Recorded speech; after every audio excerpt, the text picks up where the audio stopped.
قال يوسف لأبيه يا أبت إني رأيت 11 كوكبا والشمس والقمر رأيتهم لي ساجدين قال يا بني لا تقصص رؤياك على إخوتك فيكيدوا لك كيدا إن الشيطان للإنسان عدو مبين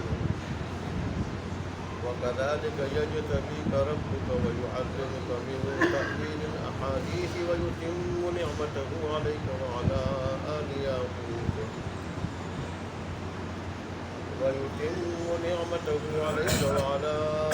يعقوب كما أتمها على أبويك من قبل إبراهيم وإسحاق إن ربك عليم حكيم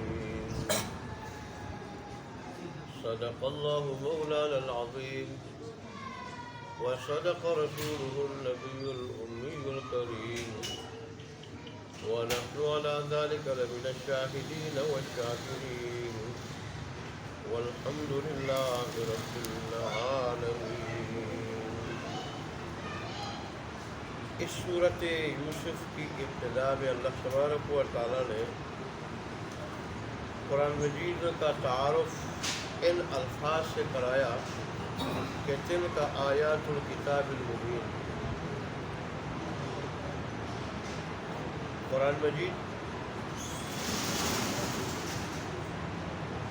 یہ ایک ہر چیز کو کھول کر بیان کرنے والی کتاب کی آیتیں ہیں.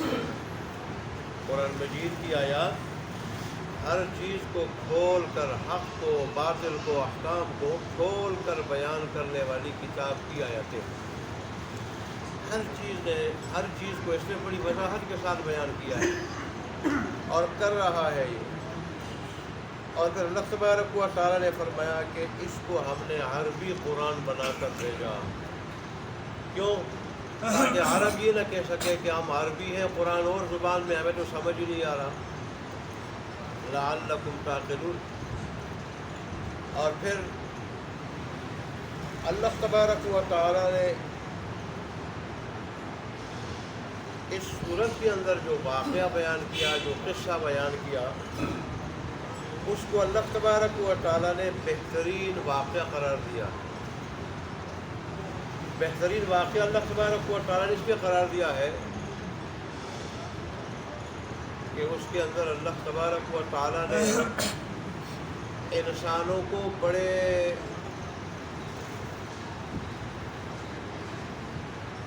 عبرتناک اسباق دیے ہیں. عبرت سے بھرے ہوئے، حکمت سے بھرے ہوئے اسباق دیے ہیں. غور فکر پر مجبور کرنے والے اسباق اللہ نے دیے ہیں. مثلا اللہ تبارک و تعالی کی تقدیر کے آگے کوئی چیز نہیں چل سکتی. اصل اللہ کی تقدیر اور اس کا فیصلہ ہے. اللہ جس کے اوپر فضل کرنا چاہے، ساری دنیا کے انسان اکٹھے ہو جائے تو اس سے اللہ کے اس فضل کو روک نہیں سکتے. اور حاسد اور بغض و عناد رکھنے والے آدمی کو خود اپنے حسد کا نقصان ہوتا ہے. مقصود کا وہ کچھ نہیں بگاڑ سکتا، اس کے حسد کا نقصان کسی کو ہوتا ہے. اور ہمیشہ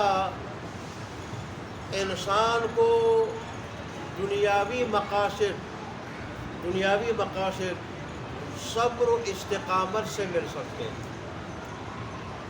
دنیاوی مقاصد انسان کو صبر و استقامت سے مل سکتے ہیں، جیسے اللہ تبارک و تعالیٰ نے یوسف علیہ السلام کو عطا کیے.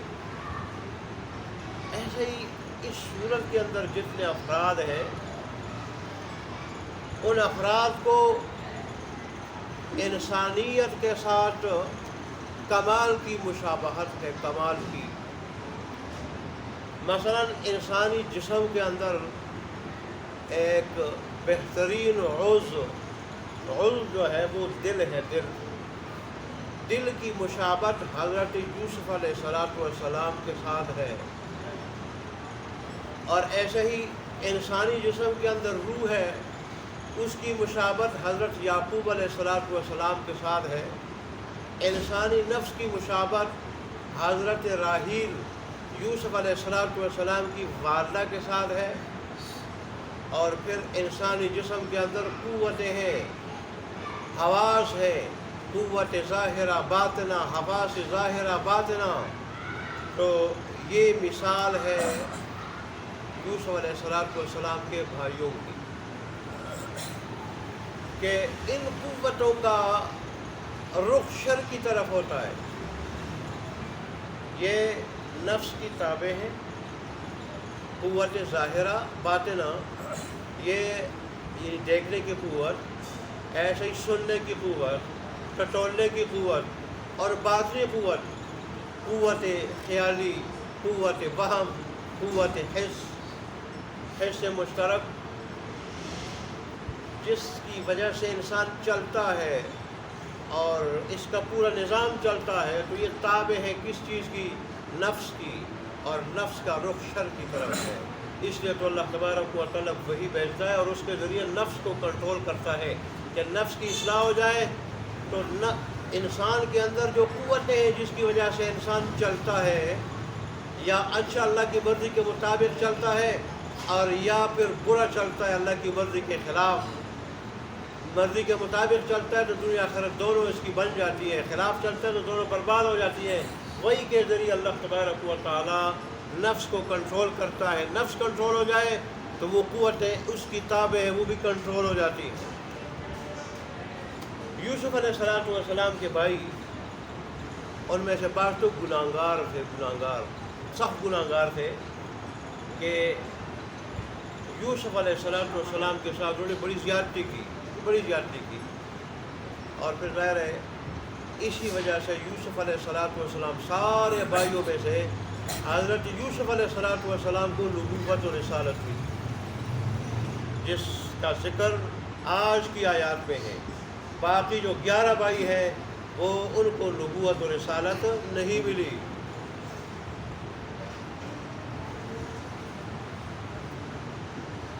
یہاں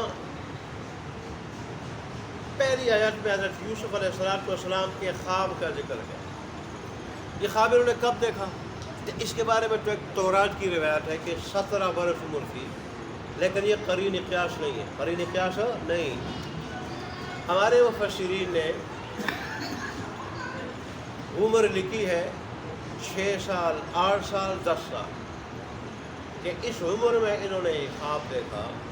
اور خواب میں کیا دیکھا کہ میں دیکھ رہا ہوں کہ 11 ستارے اور سورج اور چاند یہ میرے آگے سجدہ ریز ہو رہے ہیں۔ تو یہ بات جب حضرت یعقوب علیہ السلام کو بتائی، وہ سمجھ گئے اللہ کے نبی تھے کہ اللہ تبارک و تعالیٰ نے یوسف علیہ السلام کو مقام لینا ہے، دنیا میں بھی آخرت میں بھی، اور دنیا کے اندر سب سے بڑا اعزاز اور سب سے بڑا مقام نبوت و رسالت۔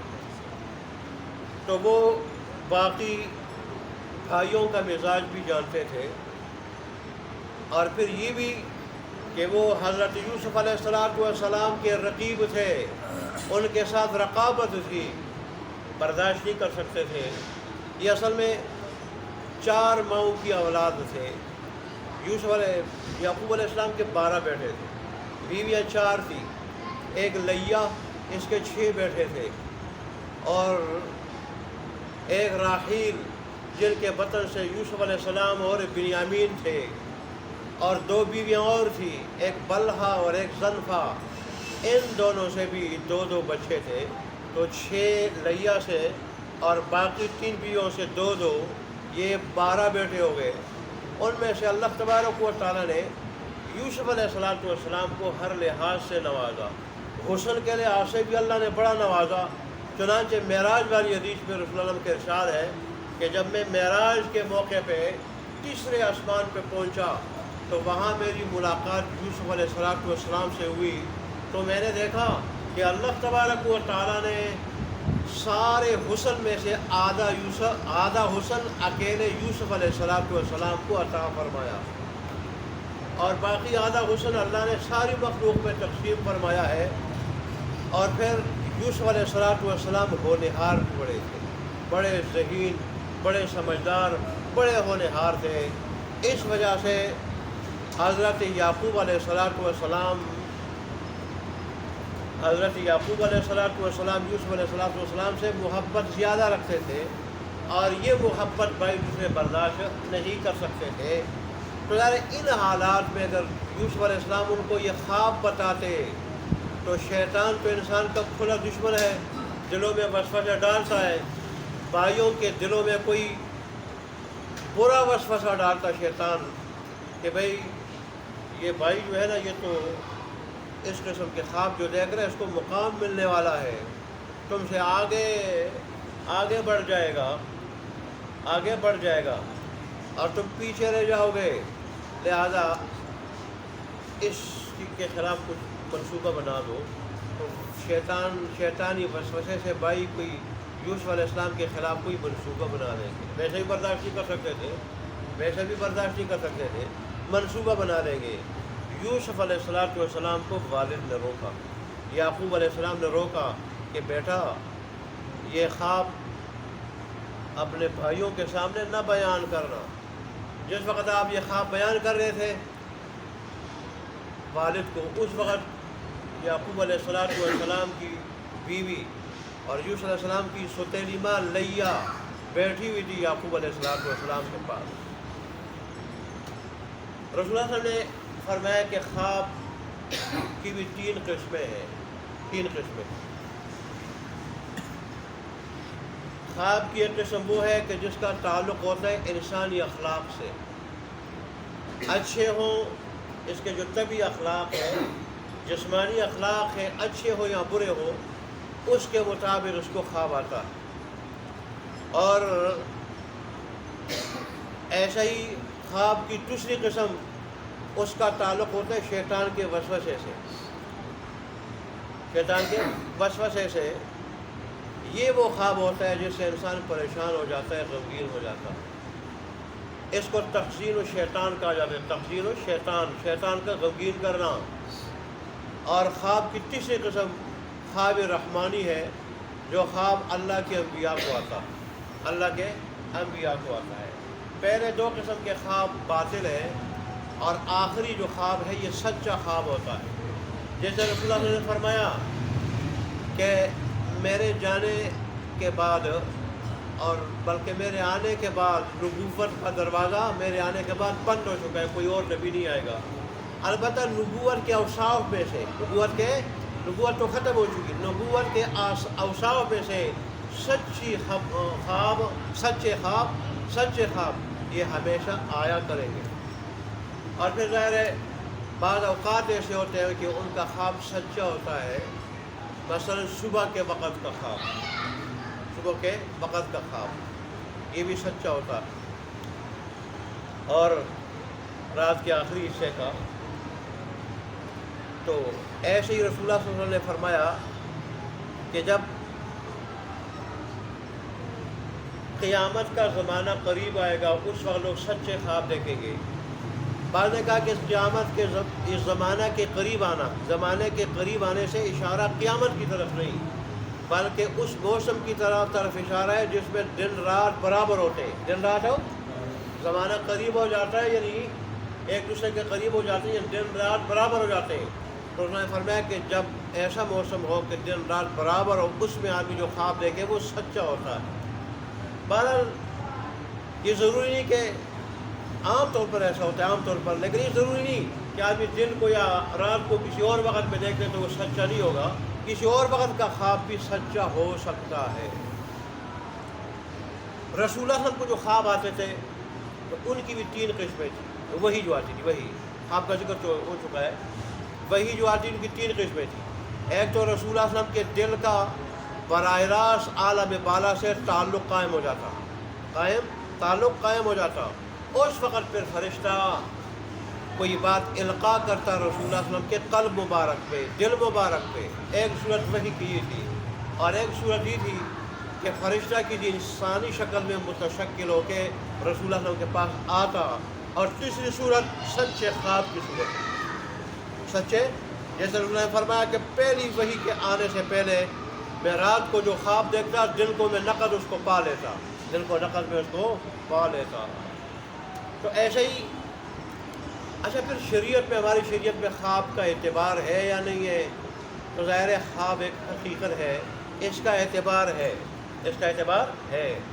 جیسے رسول اللہ صلی اللہ علیہ وسلم نے، اگرچہ یہ حدیث سند کے اعتبار سے ضعیف ہے لیکن ظاہر ہے اور احادیث سے اس کی تائید ہوتی ہے، اور جتنے محدثین ہیں انہوں نے اپنی اپنی کتابوں کے اندر باب التعبیر الرؤیا کے اعتبار سے، یا باب الرؤیا کے اعتبار سے کہ یہ باب ہے خواب کے بیان میں، یہ باب ہے خوابوں کے بیان میں، انہوں نے جو باب قائم کیا ہے یہ بھی اس بات کی علامت ہے کہ خواب ایک حقیقت ہے، اس کا اعتبار ہے شریعت پہ. جیسے رسول اللہ نے فرمایا اگر کوئی عورت دیکھے اور پھر ظاہر اچھی شکل کی دیکھے تو یہ اس کی بہتری کی علامت ہے، خوشی کی علامت ہے. البتہ بدصورتی میں دیکھے، جیسے بخاری میں آیا ہے بدصورت عورت کو دیکھے تو یہ مصیبت کی علامت ہے. ایسا رسول نے فرمایا جو اونٹ کو دیکھے خواب میں یہ جنگ کی، لڑائی کی اور یا سفر کی علامت ہے، سفر کی. اور فرمایا جو دودھ دیکھے یا پی رہا ہے یا لے رہا ہے اس بات کی علامت ہے کہ یہ فطرت سلیمہ پہ ہے، فطرت ہے جس پہ اللہ نے اس کو بنایا ہے، اس پہ اللہ تبارک و تعالیٰ شکر ادا کرے. اگر یہ سب تو شادابی دیکھ لے یہ جنت کی طرف اشارہ ہے، جنت کی طرف اشارہ ہے. رسول اللہ نے فرمایا میں نے جب دیکھا کہ میری تلوار ذوالفقار ٹوٹ چکی تو یہ غزوہ احد کی طرف اشارہ تھا، اور اس میں وقتی شکست کی طرف کیا تھا، اشارہ تھا. پھر میں نے دیکھا، میں نے اس کو ہر گدی ہلایا دوبارہ ٹھیک ہو گئی، تو میں نے کہا اس کی علامت ہے کہ آگے حالات درست ہو جائیں گے، آگے حالات درست ہو جائیں گے. میں نے دیکھا کہ گائے کو ذبح کیا جا رہا ہے تو اس کی تعبیر کیا نکلی کہ میرے چچا جیسے جلیل القدر صحابہ کرام کیا ہو گئے، شہید ہو گئے. تو ظاہر ہے خواب کی حقیقت ہے. اور رسول اللہ صلی اللہ علیہ وسلم نے فرمایا کہ برا خواب کسی کے سامنے بیان نہ کرو، کسی کے سامنے، نہ دوست کے سامنے، نہ دشمن کے سامنے، نہ تعبیر بتا سکنے والے کے سامنے، نہ بتا سکنے والے کے سامنے. برا خواب کسی کے سامنے نہ بیان کرو. البتہ اچھا خواب جو ہے وہ بھی ہر کسی کے سامنے نہ بیان کرو. دوست ہو تو اس کے سامنے بیان کرو، یا کوئی سمجھدار آدمی اور صحیح تعبیر دے سکتا ہے تو اس کے سامنے بیان کرو. پھر رسول اللہ نے فرمایا کہ خواب اس وقت تک خواب ہے جب اس کی تعبیر نہ بیان کی جائے، اور جب تعبیر اس کی بیان کی جائے تو پھر یہ خواب نہیں رہتا، واقعہ بن جاتا ہے. کیا بن جاتا ہے؟ واقعہ بن جاتا ہے. حدیث شریف میں یہ الفاظ بھی آتے ہیں کہ یہ پرندے کی ٹانگ پہ قائم ہوتا ہے. کیا مطلب؟ معلق رہتا ہے تعبیر تک جیسے تعبیر نکالی جائے تو پھر اسی طرح جو ہے وہ واقعہ بن جاتا ہے. اس لیے رسول اللہ نے فرمایا ہر کسی کو خواب اچھا خواب بھی ہر کسی کو نہ بتایا کرو. پھر انہوں نے فرمایا کہ ایک آدمی اگر برا خواب دیکھ لیتا ہے تو اس کو تین مرتبہ بائیں طرف تھوکنا چاہیے اور اعوذ باللہ پڑھنا چاہیے 3 مرتبہ. جب یہ اور کروٹ تبدیل کرنا چاہیے. جب بائیں طرف تھوک دے گا 3 مرتبہ، اعوذ باللہ پڑھ لے گا 3 مرتبہ، کروٹ تبدیل کر لے گا تو پھر خواب اس کو نقصان نہیں پہنچا سکے گا. خواب کی تعبیر بتانا کوئی آسان کام نہیں.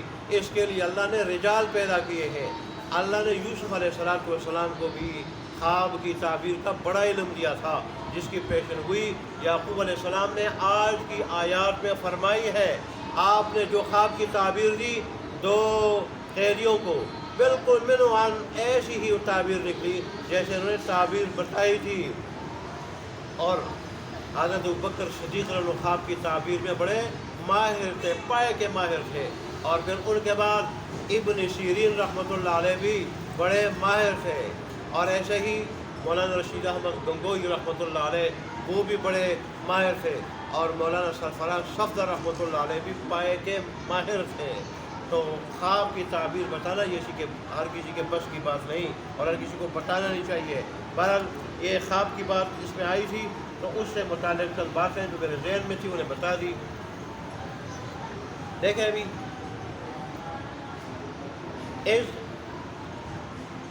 اس کے بعد اذکر پوشیدہ ہوتا ہے. اس کے بعد اس کرو کہ یاد کرو اس واقعے کو، یاد کرو اس واقعے کو کہ جب کہا، کس نے کہا؟ یوسف علیہ السلام نے لے ابھی ہی اپنے والد کے واسطے. لیکن اگر آپ غور سے سنیں گے تو آپ کو لفظی ترجمہ بھی آ جائے گا. یہ جو ہم نماز میں قرات کرتے ہیں تو قرات کا مقصد کیا ہے؟ کہ امام پڑھے قرآن اور مقتدی غور فکر کرے کہ اللہ کیا کہہ رہا ہے، اللہ تبارک و تعالیٰ کیا کہہ رہا ہے، اس میں غور فکر کرے. اور ظاہر غور فکر وہی آدمی کر سکتا ہے جس کو ترجمہ آئے، جس کو ترجمہ آئے. اس لیے تو مولانا صوفی عبدالحمید سواتی رحمۃ اللہ نے لکھا ہے کہ لفظی ترجمہ، اپنی تفسیر میں لکھا ہے لفظی ترجمہ ہر مسلمان پر قرآن کا حق ہے، قرآن کا حق ہے، تاکہ اللہ تبارک و تعالیٰ کے مقصد کو سمجھے کہ اللہ کا کیا مطالبہ ہے ہم سے، کیا مطالبہ کر رہے ہیں اللہ تبارک و تعالیٰ، قرآن میں کیا کہہ رہے ہیں اللہ تبارک و تعالیٰ. یہ اللہ کی باتیں ہیں بندوں سے. یہ جو ہم قرات کرتے ہیں نماز میں، لیکن 3 نمازوں میں اونچی قرات کی جاتی ہے اور 2 میں آہستہ. اس کی وجہ کیا ہے؟ وجہ اس کی یہی ہے کہ 3 نمازوں میں جو اونچی قرات کی جاتی ہے، اس وقت مسلمان جب قرات کرتے تھے کہ قرات کرنے کا مقصد یہ امام قرات کرے اونچی آواز سے، مقتدی غور فکر کرے کہ اللہ کیا کہہ رہا ہے، کیا مطالبہ کر رہا ہے ہم سے، اللہ کیا کہہ رہا ہے. تو ان 3 وقتوں میں اونچی آواز سے قرات اس لیے ہے کہ جب امام اونچی آواز سے قرات کرتا نماز میں اور مقتدی اس کو سنتے، کوئی خطرہ نہیں ہوتا تھا، کوئی نقصان ان کو نہیں پہنچتا تھا. کیوں؟ مغرب کی نماز میں مکہ کے کفار کھانا کھانے میں مشغول ہوتے تھے، مغرب کے بعد وہ کھانا کھاتے تھے. عشاء کے وقت وہ قصہ گوئی میں مصروف ہوتے تھے، زمانہ جاہلیت کا ہی دستور تھا. اور فجر کی نماز میں آج کل کے مسلمانوں کی طرح وہ 10 بجے تک یا 11 بجے تک سوئے رہتے تھے. وہ ان کا شیوا مسلمانوں نے اپنایا. تو ان اوقات میں کوئی خطرہ نہیں تھا. اللہ نے فرمایا کہ مسجد میں نماز میں قرات کا جو مقصد ہے وہ اونچی قرات ہے، اونچی، تاکہ مقتدی غور فکر کرے، اونچی آواز سے قرات کرو. البتہ 2 وقتوں میں خطرہ ہوتا تھا ان کی طرف سے. ظہر کے وقت میں موجود ہوتے تھے، سن رہے ہوتے تھے. عصر کے وقت میں موجود ہوتے تھے، سن رہے ہوتے تھے. تو اللہ نے فرمایا اس وقت میں تمہیں اونچی قرات کرنے سے خطرہ ہے ان کی طرف سے. اونچی قرات کرتے ہو وہ عملاور ہو جاتے ہیں، اونچی قرات کرتے ہو تو وہ آپ بنا ہتھاپائی شروع کر دیتے، پٹائی شروع کر دیتے، تمہارے اوپر پتھر مارنا شروع کر دیتے. لہٰذا ان 2 وقتوں میں کیا کرو؟ آہستہ قرات کرو. اور پھر جب رسول اللہ صلی اللہ علیہ وسلم مدینہ گئے پھر تو وہ خطرہ ختم ہو گیا. لیکن اللہ تبارک و تعالیٰ نے فرمایا حبیب کی 2 سنتے ہیں، 2، ایک آہستہ قرات کی، ایک اونچی قرات کی. تو میں نہیں چاہتا کہ حبیب کی ایک ادا جو ہے وہ کیا ہو جائے، ختم ہو جائے. دونوں ادائیں حبیب کی رہے. تو اس لیے جو ہے نا دونوں کو برقرار رکھا گیا. تو بہرحال عرض میں یہ کر رہا تھا کہ ہمیں جو ہے وہ اگر ہم غور سے سنیں تو ہم اس کا لفظی ترجمہ بھی سیکھ سکتے ہیں. اللہ غور سے سننے کی توفیق عطا فرمائے. تو فرماتے ہیں دوبارہ ایج دیان میں لاؤ اس واقعے کو، یاد کرو اس واقعے کو کہ جب کالا کہا یوسف علیہ السلام نے لیا بھی اپنے والد سے، یا ابتے، اے میرے والد، اے میرے ابا جی، انی بے شک میں نے رأیت 11 کوكبا، دیکھے ہیں 11 ستارے. ٹھیک، انی رأیت، بے شک دیکھے ہیں میں نے 11 کوكبا، 11 ستارے، والشمس، اور سورج، والقمر، اور چاند. کیا دیکھا میں نے؟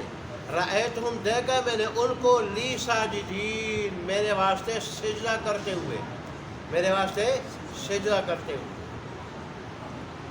یوں بھی کہہ سکتے ہیں میں نے ان کو دیکھا کہ وہ میرے واسطے سجدہ کرنے والے ہیں. سجدہ، اچھا جی، سجدہ کر رہے.